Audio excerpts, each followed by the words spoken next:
Selamat sore semua. Perkenalkan, nama saya Samuel Fernando Manihuru. Saya dari Fakultas Pertanian Prodi Peternakan. Di kesempatan kali ini saya akan menjelaskan mengenai sistem organ pada bebek.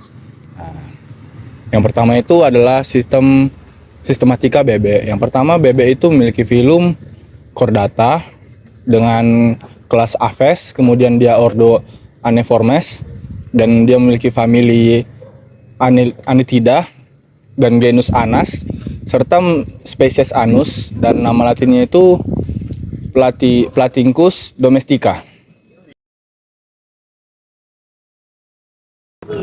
Kali ini saya akan menjelaskan bagian tubuh luar pada Aves.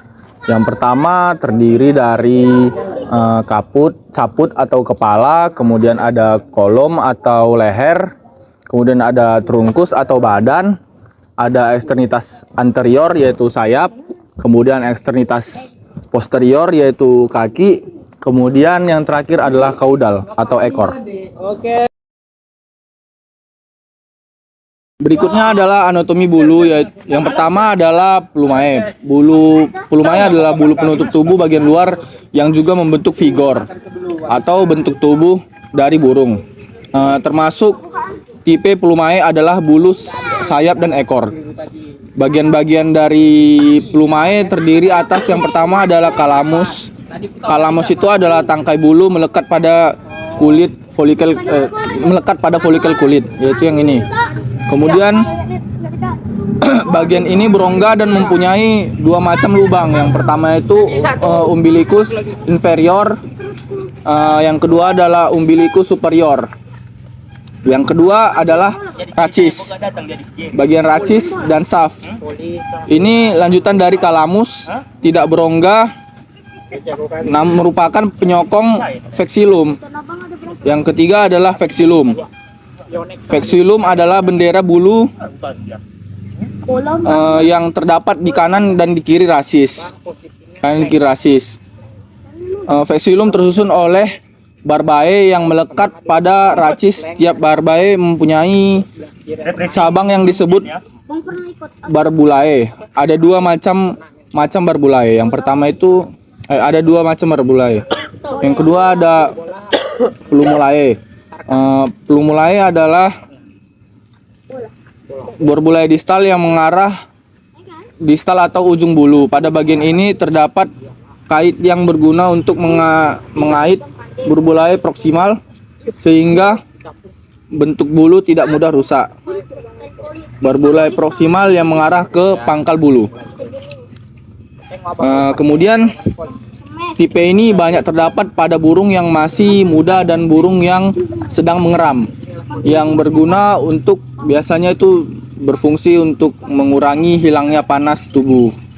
Dan yang kemudian adalah mempunyai kalamus yang pendek dan racis mereduksi dan barbae panjang dan fleksibel.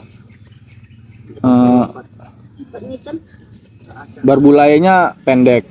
Kemudian yang ketiga adalah Filoplumae. Filoplumae adalah ini mempunyai bentuk seperti rambut dengan tangkai bulu yang panjang dan pada ujungnya terdapat barbae dan burbulus. Tipe ini tumbuh merata tetapi sangat jarang. Fungsi bulu ini belum jelas diketahui. Oke, sekian dari anatomi bulu. Berikutnya saya akan menjelaskan sistem nervosum pada bebek, yaitu yang pertama adalah bagian-bagian dari otak bebek. Yang pertama adalah cerebrum, yang berfungsi untuk mengatur semua aktivitas sadar pada bebek. Cerebrum ini terdiri dari, yang pertama ada hemisfer cerebri, yang kedua adalah lobus olfactorius, yang kedua adalah cerebellum, yang berfungsi untuk mengatur keseimbangan tubuh.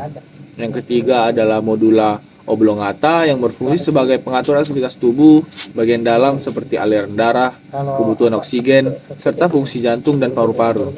Kemudian adalah medula spinalis yang berfungsi untuk mengantarkan informasi dari otak ke otot dan organ tubuh tertentu lainnya.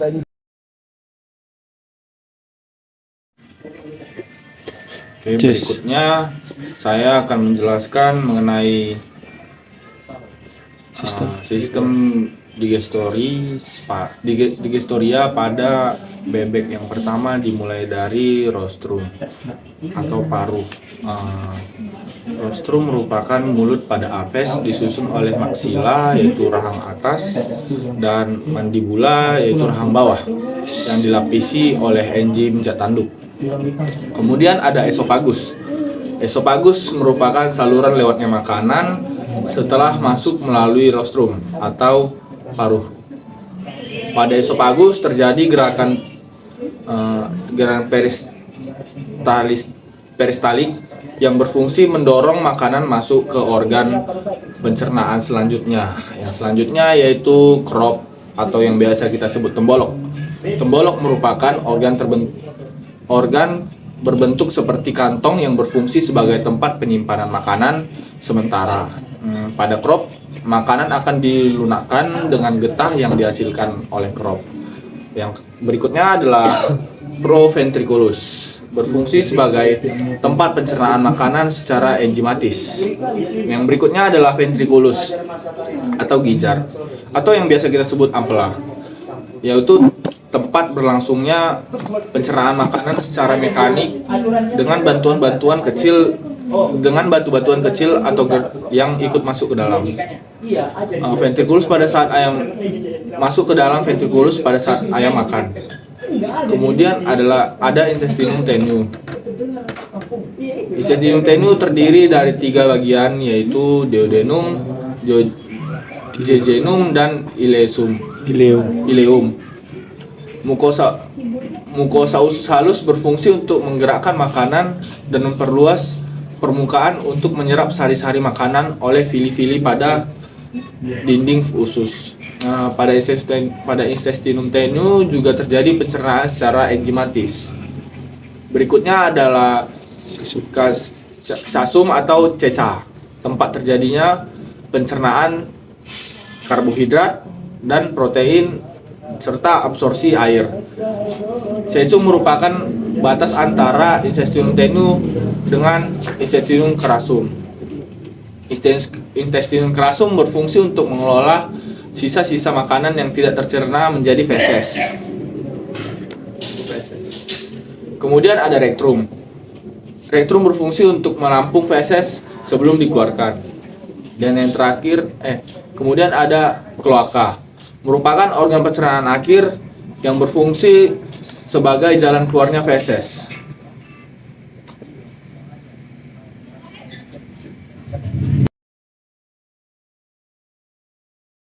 Baiklah, berikutnya saya akan menjelaskan glandula digestoria atau organ pencernaan tambahan pada bebek. Yang pertama itu ada hati, dan kemudian ada pankreas, dan yang terakhir ada kantong empedu. Yang pertama adalah hati. Hati terletak di antara gijar dan empedu yang memiliki warna kemerah-merahan dan terdiri dari 2 lobus, yaitu lobus dexter sebelah kanan yang paling besar dan lobus sinister kiri yang lebih kecil. Hati memiliki fungsi utama dalam pencernaan dan absorpsi, yaitu memproduksi empedu. Selain itu, hati memiliki fungsi fisiologis berupa yang pertama itu sekresi empedu. Kemudian ada detoksifikasi racun, ada metabolisme protein, karbohidrat dan lemak, ada penyimpanan vitamin dan karbohidrat, kemudian ada destruksi sel-sel darah merah, kemudian ada pembentukan protein plasma, ada deaminasi asam amino, menghancurkan asam urat, dan inaktivasi hormon polipeptida. Hati mengeluarkan cairan berwarna hijau kekuningan yang berperan dalam mengemulsi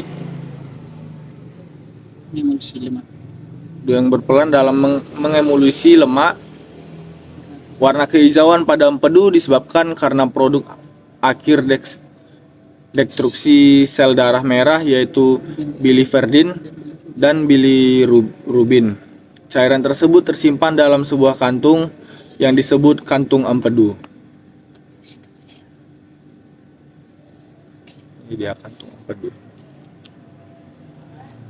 Kemudian ada pankreas.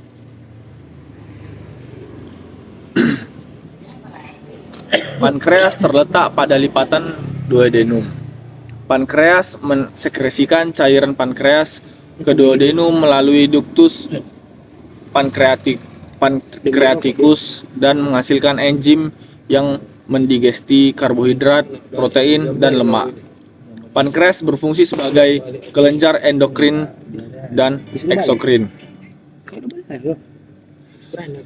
Sebagai kelenjar endokrin, karena pankreas mensekresikan hormon insulin dan glukogen.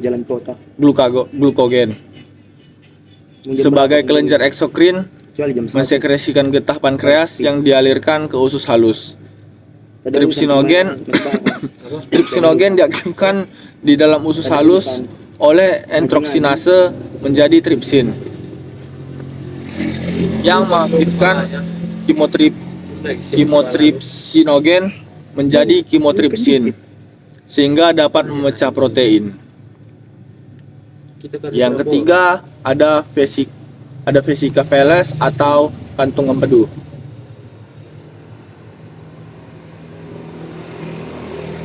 Kantung empedu merupakan dua saluran empedu mentransfer empedu dari hati ke usus. Saluran kanan empedu lebih melebar sehingga daya tampung dan alirnya lebih besar dari yang kiri. Fungsi empedu yang pertama itu mengaktifkan lipase pankreas, kemudian mempercepat kerja amilase pankreas, kemudian membantu mengemulsi lemak, membantu penyerapan lemak, membantu penyerapan vitamin yang larut dalam lemak, maupun vitamin A, D, E, dan K, memiliki sifat antiseptik untuk memecah lemak.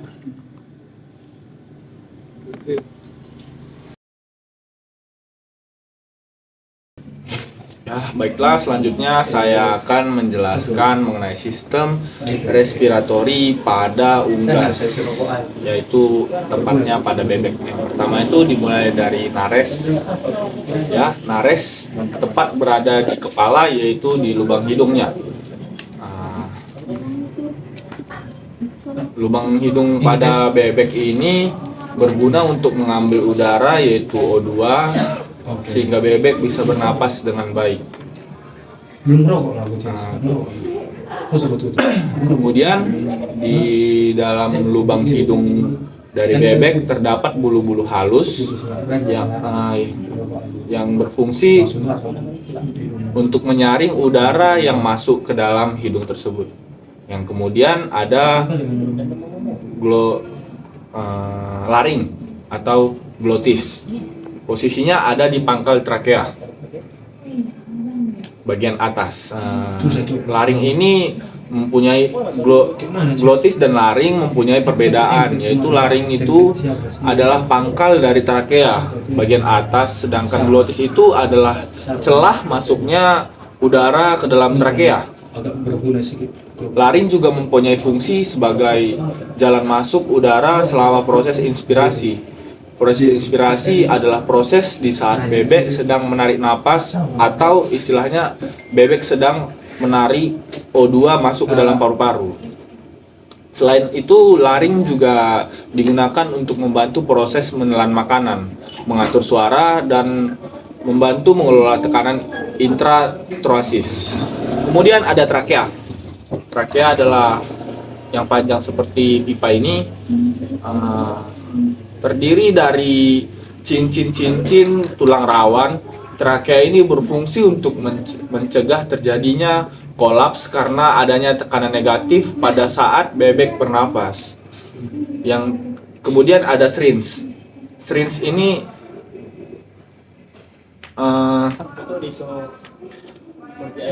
berada di bagian pangkal bawah trakea yaitu syringe. Di dalam syringe ini terdapat lipatan-lipatan berupa selaput, di mana selaput ini jika dia bergetar maka akan mengeluarkan suara. Suara ini bisa timbul saat proses pernapasan ekspirasi.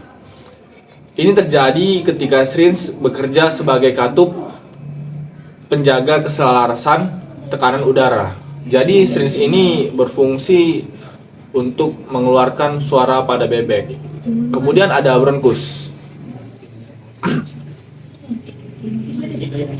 Setelah syringe ada percabangan yaitu bronkus. Bronkus kanan dan kiri. Tepat di bawah syringe dan di atas paru-paru. Bronkus ini akan berhubungan dengan alveolus yang ada di dalam pulmo atau paru-paru. Di alveolus ini terjadi pertukaran gas O2 dengan CO2. Yang kemudian ada pulmo atau paru-paru. Pulmo atau biasa dikenal dengan paru-paru ini berjumlah sepasang dan diproteksi oleh tulang rusuk. Fungsi dari pulmo atau paru-paru pada bebek adalah sebagai tempat sirkulasi atau pergantian oksigen dan karbon dioksida. Oksigen yang masuk ke dalam paru-paru ini diperlukan oleh tubuh untuk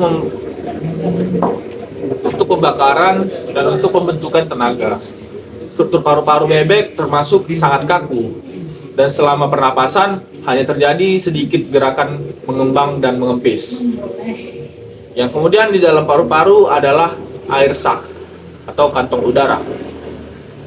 Air sak ini berfungsi untuk mengontrol volume udara di dalam paru-paru agar tetap konstan. Selain itu, kantong udara ini juga berfungsi untuk menggerakkan udara melalui paru-paru selama proses inspirasi dan ekspirasi. Jadi dia seperti kembang kuncung itu saat dia inspirasi dia akan membesar, dan saat ekspirasi dia akan menguncup. Sekian yang dapat saya jelaskan, terima kasih. Oke, aku